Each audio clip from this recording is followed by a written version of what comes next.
Civil society organizations and top officials of the National Human Rights Commission gathered at the Commission's conference hall to intimate journalists on the recent ruling of the Federal High Court in favor of the 6 women who were harassed and abused during a raid by the Abuja Environmental Protection Board, police, and other law enforcement agencies in April 2019.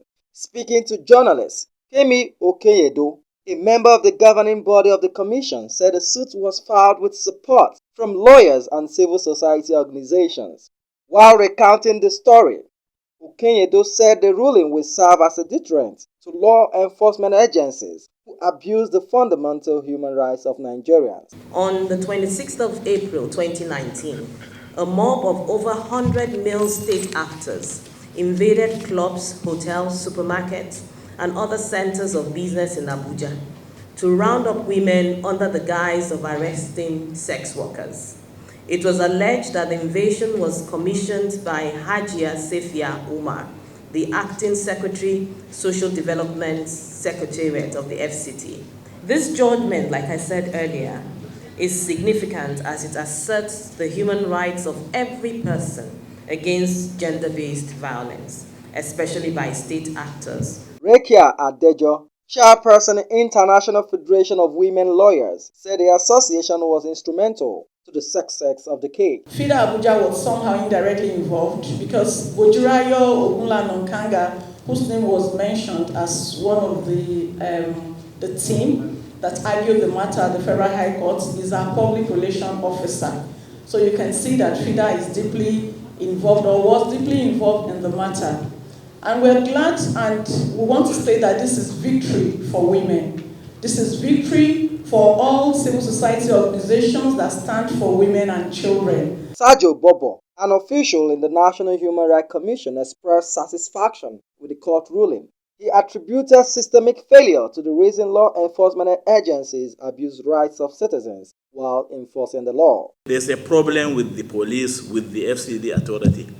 So my hope and prayer is that this one will just be a one step to much more further action and engagement with these different arms of government. Earlier, the Executive Secretary National Human Rights Commission, Anthony Ojukwu, who was represented by Harry Obe, said the commission stands against the Abuja nightclub raid. He said the commission constituted a committee to investigate the case. The National Human Rights Commission was called upon to activate its mandate of promoting and protecting human rights in Nigeria, especially when the infamous raid on nightclub happened in Abuja. A group of civil society organizations visited the commission and requested the commission to wade into the gross human rights violation. The National Human Rights Commission was also requested by the Office of the Vice President to take up the responsibility of investigating what happened. Dare Ario, in his closing remarks, thanked the commission and the team of lawyers for their relentless effort to see that justice prevailed in the case. I want to specifically also thank Usiwa. Usiwa was and is very instrumental. Usiwa provided the hub and complete the hub for us to meet, including financial support, and all other organizations, including Amnesty International and others. After 2 years of trial, Justice Evelyn Maha of the Federal High Court in August 5th gave her ruling that the 6 women that were fundamentally abused awarded 2 million to 4 million damages against the Abuja Environmental Protection Board, Inspector General of Police, the Nigerian Security and Civil Defense Corps, and Inspector Thomas Zemekwe. In Abuja, Marvelous Obomman.